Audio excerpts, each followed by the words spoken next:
Welcome everyone. तो आज हम मोल्स के क्वेश्चंस को डिस्कस करेंगे। जितने भी फॉर्मूलेज हमने पढ़े हैं हम उनके बेसिस पे जो भी क्वेश्चंस है वो सारे आज इस वीडियो में डिस्कस करने वाले हैं। So let's start a video. तो सबसे पहला जो हमारा बेसिक क्वेश्चन आता है वो यही है कि find the number of moles. मतलब तुम्हें क्या करना है, नंबर ऑफ मोल्स निकालना है जब तुम्हें किसी का वेट दे रखा हो। तो अगर तुम्हें वेट दे रखा हो और नंबर ऑफ मोल्स निकालना है तो मैंने क्या बताया था, फॉर्मूला तुम्हें कौन सा अप्लाई करना है, number of moles is equals to क्या होता है, given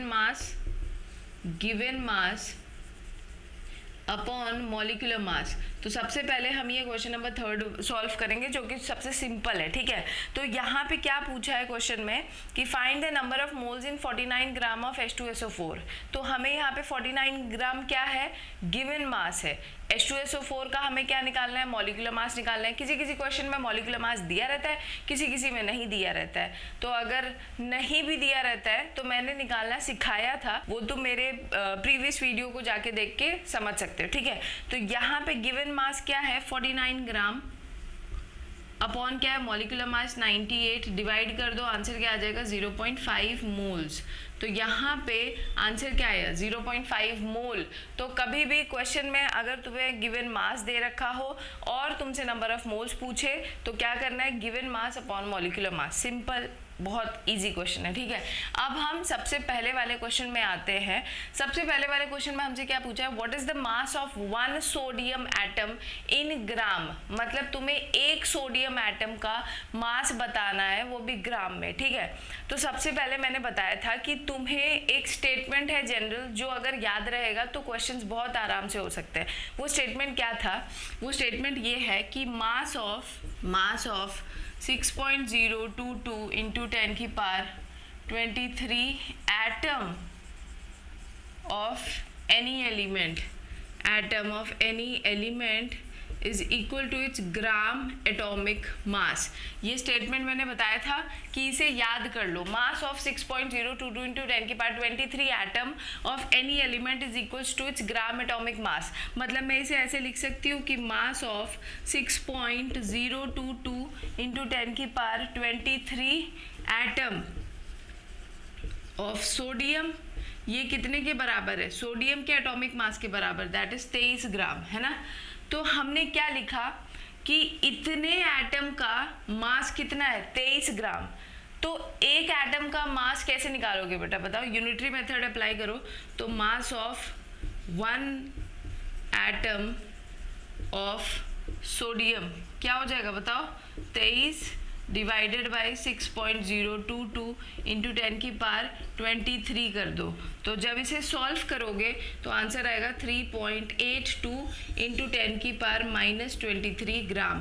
this is the mass of 1 sodium atom in gram. का मतलब ये है कि तुम्हें ये स्टेटमेंट अगर याद है तो आधे से ज़्यादा क्वेश्चंस एज इट इज हो जाएंगे। ठीक है, सेम इसी तरीके से क्वेश्चन नंबर 2 भी है, what is the mass of 1 molecule of water. तो यहाँ पे मॉलिक्यूल आ गया तो क्या लिखोगे, मास ऑफ 6.022 इंटू 10 की power 23 molecules of any compound is equal to its gram molecular mass. यहाँ पे क्या लिखोगे, मास ऑफ 6.022 इंटू 10 की पावर 23 मॉलिक्यूल्स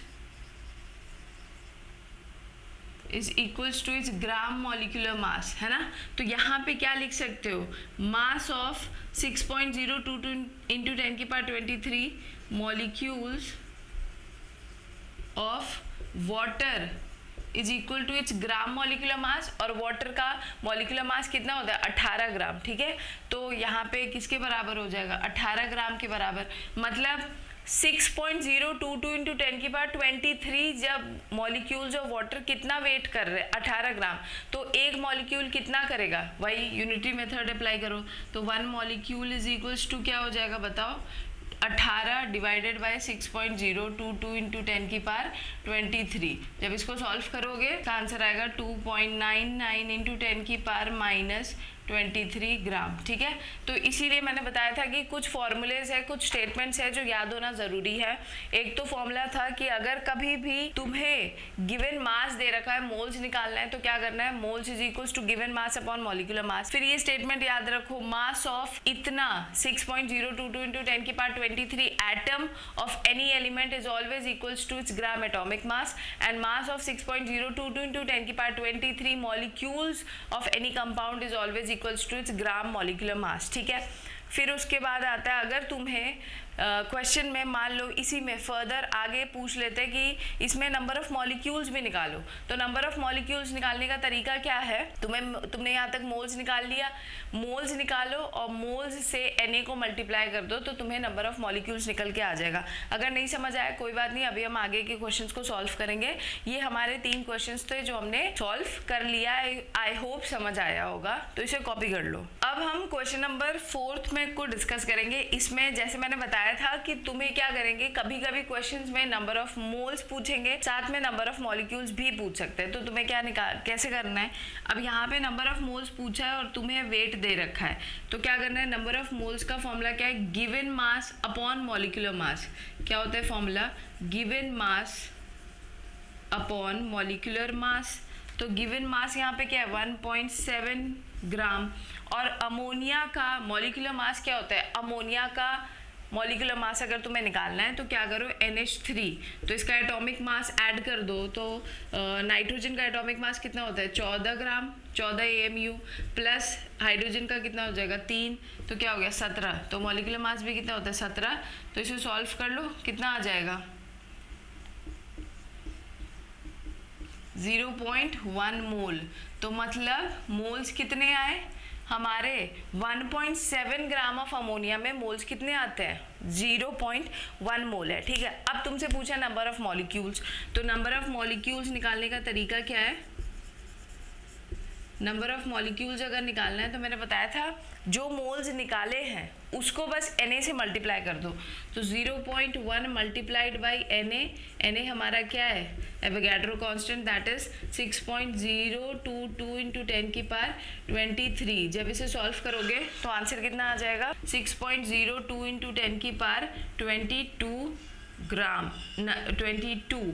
ये इतने नंबर ऑफ मॉलिक्यूल्स प्रेजेंट होते हैं 1.7 ग्राम ऑफ अमोनिया में। ठीक है, तो आई होप ये वाला क्वेश्चन क्लियर है। अब हम क्वेश्चन नंबर 5 करेंगे। इस क्वेश्चन में हमें क्या बोल रखा है कि क्वेश्चन नंबर 5 में हमसे क्या बोला है, मास ऑफ 12.04 इंटू 10 की power 23 atoms of any element is 112 gram, calculates its atomic mass. तो देखो यहाँ पे हमें ना मोल पूछा है, ना यहाँ पे नंबर ऑफ एटम्स, ना नंबर ऑफ मॉलिक्यूल्स पूछा है। यहाँ पे क्वेश्चन में थोड़ा सा ट्विस्ट आ गया है, लेकिन कंसेप्ट क्लियर है तो आराम से वो क्वेश्चन सॉल्व कर सकते हो। यहाँ पे एटॉमिक मास पूछ लिया गया है, तो और हमें कुछ पर्टिकुलर एक एटम्स हैं उनके एटॉमिक मास दे रखे हैं। तो अब हम क्या करेंगे, तो सबसे पहले तो इसे लिख लो, क्या है बताओ, मास ऑफ 12.04 इंटू 10 की पावर 23 एटम कितना है, इसका मास 112 ग्राम है ना, मतलब इतने एटम्स का मास 112 ग्राम, कोई दिक्कत नहीं है। अब एक बात बताओ, अगर इतने एटम का मास 112 है तो एक एटम का मास कितना होगा, पहले लिख लो। तो मास ऑफ वन एटम क्या हो जाएगा 112 डिवाइडेड बाई 12.04 इंटू 10 की पावर 23। अब एक एटम का मास इतना है, मास अगर मैंने बोला मास ऑफ 6.022 इंटू 10 की पावर 23 एटम, बताओ कितना होगा, मतलब 6.022 इंटू 10 की पावर 23 एटम्स का मास कितना होगा। तो सबसे पहले तुम्हारे दिमाग में ये क्वेश्चन आना चाहिए कि आप इतने फिक्स्ड एटम का ही मास क्यों पूछ रही हैं हमसे। तो रीज़न ये है कि मैंने जस्ट अभी लिखवाया था थोड़े टाइम पहले, और मैंने ये फॉर्मूला बताया भी है कि मास ऑफ इतने fixed atom is always equals to its gram atomic mass. तो मतलब अगर मुझे इतने एटम्स का मास अगर पता चल गया तो वो जो भी मास होगा वही उस एलिमेंट का एटॉमिक मास बन जाएगा। आई होप ये बात क्लियर है। तो इसी वजह से अब हम क्या निकालेंगे, मास ऑफ 6.022 इंटू 10 की पावर 23 क्या हो जाएगा बताओ, इससे मल्टीप्लाई कर दो 112 डिवाइडेड बाई 12.04 इंटू 10 की पावर 23 इंटू 6.022 इंटू 10 की पावर 23। सॉल्व करो इसे 56 ग्राम मतलब मास ऑफ 6.022 इंटू 10 की power 23 atoms of this element कितना आया 112 ग्राम, सॉरी 56 ग्राम। दैट मीन्स यही इस एलिमेंट का एटॉमिक मास है, क्योंकि मैंने ये बोला था, ये लाइन तुम्हें याद करना है, मास of any atoms of any element is always equals to its gram atomic mass. Mass of 6.022 into 10 की power 23 molecules of any compound is always equals to its gram molecular mass. मैंने बताया था ना, ये जो पर्टिकुलर स्टेटमेंट है जो मैंने लिखवाया ये बहुत बहुत हेल्पफुल होता है। अगर ये हमें क्लियर है तो हम आधे से ज़्यादा क्वेश्चन ऐसे ही सॉल्व कर लेते हैं। आई होप ये 5 के 5 क्वेश्चन बहुत क्लियर होंगे। अब हम आगे दूसरे टाइप के क्वेश्चंस पे जाएंगे। अगर ये समझ आए तो इसे कॉपी कर लो। अब हम क्वेश्चन नंबर 6 को देखेंगे। क्वेश्चन नंबर 6 में क्या बोल रहा है, calculate the number of moles. हमें यहाँ पे number of moles, molecules and neutrons के नंबर निकालना है इन 49 ग्राम ऑफ H2SO4। मतलब हमें सिर्फ गिवन है मास और उसी से हमें मोल्स, मॉलिक्यूल्स एंड न्यूट्रॉन्स निकालना है। तो हम सबसे पहले मोल्स निकालेंगे। मोल्स का फॉर्मूला क्या है, गिवन मास 49 ग्राम अपॉन क्या कर दो मॉलिक्यूलर मास। तो मॉलिक्यूलर मास H2SO4 का कितना होता है 98। जब इसे डिवाइड करोगे आंसर क्या आएगा 0.5 मोल। तो इसका मतलब मोल्स हमारे कितने आए 0.5। अब हमें क्या करना है, नंबर ऑफ मॉलिक्यूल्स निकालना है। तो कभी भी मैंने बताया था अगर तुम्हें नंबर ऑफ मॉलिक्यूल्स निकालना है और तुम्हें उसी पर्टिकुलर एलिमेंट का या कंपाउंड का तुम्हें गिवन मास दे रखा है, तो गिवन मास से पहले मोल्स निकाल लो, फिर मोल्स को सिर्फ Na से मल्टीप्लाई कर दो तो नंबर ऑफ मॉलिक्यूल्स आ जाएगा। तो number of molecules is equals to क्या हो जाएगा 0.5 मल्टीप्लाइड बाय 6.022 इंटू 10 की पावर 23। जब इसे मल्टीप्लाई करोगे तो आंसर कितना आएगा, आंसर आएगा 3.01 इंटू 10 की पावर 23। इतने नंबर ऑफ मॉलिक्यूल्स प्रेजेंट होते 49 ग्राम ऑफ H2SO4 में। अब हमने यहाँ तक कर लिया। अब हमें नंबर ऑफ न्यूट्रॉन्स निकालना है, समझ आया। तो सबसे पहले कभी भी नंबर ऑफ इलेक्ट्रॉन्स, प्रोटॉन्स या न्यूट्रॉन्स पूछ ले तो तुम्हारा काम क्या है, सबसे पहले तुम्हें ये तो पता होना चाहिए कि एक मॉलिक्यूल में नंबर ऑफ न्यूट्रॉन्स कितने हैं, तभी तो तुम आगे का काम कर सकते हो। तो सबसे पहले निकाल लो कि H2SO4 में के एक मॉलिक्यूल में नंबर ऑफ न्यूट्रॉन्स कितने हैं। तो नंबर ऑफ न्यूट्रॉन्स का तरीका क्या था ये मैंने अपने प्रीवियस वीडियो में समझा रखा है। हाइड्रोजन वो होता है जिसमें नंबर ऑफ न्यूट्रॉन 0 होते हैं, तो 0 प्लस सल्फर कितना होता है, सल्फर का हो जाएगा 16 और ऑक्सीजन का कितना हो जाएगा, ऑक्सीजन का एक का कितना होता है 8 एटॉमिक नंबर 16, तो 16 माइनस 8 कर दो 8, 8 4 ज़ा 32। तो जब इसे सॉल्व करोगे तो 48 आया। तो number of neutrons in one molecule of H2SO4 is कितना 48। मतलब number of neutrons in one molecule of H2SO4 is equals to कितना है 48। मतलब एक मॉलिक्यूल में अगर नंबर ऑफ न्यूट्रॉन्स 48 है तो बताओ, खुद दिमाग लगाओ, इतने सारे मॉलिक्यूल्स में कितने हो जाएंगे, बस सिंपल मल्टीप्लाई कर दो। So number of neutrons in 3.01 into 10 की पावर 23 इज इक्वल्स टू क्या हो जाएगा 48 इंटू 3.01 इंटू 10 की पावर 23। जब इसे सॉल्व करोगे तो आंसर हमारा क्या आएगा 14.45 इंटू 10 की पावर 24। ठीक है, तो आई होप ये क्वेश्चन क्लियर होगा। अब हम नेक्स्ट क्वेश्चन पे जाएंगे जहां पे हमें क्या दे रखा है, calculate the number of carbon, oxygen and sodium atom in 53 gram of Na2CO3। मतलब तुम्हें इस टाइप के भी क्वेश्चन आएंगे जिसमें तुम्हें क्या कर रखा है, एक पर्टिकुलर कंपाउंड दे रखा है, उसका गिवन मास दे रखा है और तुमसे क्या पूछ रहे हैं, इंडिविजुअली नंबर ऑफ कार्बन उसमें कितने प्रेजेंट है वो बताओ, इंडिविजुअली तुम्हें बताना है उसमें नंबर ऑफ ऑक्सीजन कितने प्रेजेंट है, उसमें नंबर ऑफ सोडियम के एटम कितने प्रेजेंट है ये बताना है। तो सबसे पहले कोई भी क्वेश्चन है, गिवन मास दे रखा है, पहले मोल्स निकालो। तो मोल्स इज इक्वल्स टू क्या हो जाएगा 53 अपॉन Na2CO3 का मॉलिक्यूलर मास कितना होता है बताओ, का मॉलिक्यूलर मास होता है 106। तो यहाँ पे लिख लो इसका मॉलिक्यूलर मास कितना है 106। जब डिवाइड करोगे तो आंसर कितना आएगा 0.5 मोल। तो मतलब 53 ग्राम में कितने मोल्स है 0.5 मोल्स। अब एक बात बताओ, 0.5 मोल्स हमें पता चल गया। मैंने बताया सबसे पहले क्वेश्चन में नंबर ऑफ मॉलिक्यूल्स निकालना स्टार्ट करो। तो यहाँ पे भी नंबर ऑफ मॉलिक्यूल्स कैसे निकालोगे, समझा रखा है। जो भी तुम्हारे मोल्स निकले हैं 0.5 इंटू 6.022 इंटू 10 की पावर 23 से मल्टीप्लाई कर दो, आंसर आएगा 3.01 इंटू 10 की पावर 23। तो हमारे पास इतने नंबर ऑफ मॉलिक्यूल्स होंगे 53 ग्राम ऑफ Na2CO3 में। तो हमने मॉलिक्यूल्स तक का काम कर लिया। अब क्वेश्चन में कभी भी कैसा भी क्वेश्चन आए, तुमसे इंडिविजुअली नंबर ऑफ एटम्स अगर पूछे तो तुम्हें क्या करना है, सिंपल नंबर ऑफ एटम्स निकालने का तरीका मैंने बताया था, atomicity multiplied by number of molecules. तो अगर मुझे यहाँ पे नंबर ऑफ कार्बन एटम निकालना है, नंबर ऑफ कार्बन एटम, तो क्या करो, इस पर्टिकुलर कंपाउंड में नंबर ऑफ कार्बन एटम कितना है, एक ना, तो 1 इंटू नंबर ऑफ मॉलिक्यूल्स कर दो। समझ आया?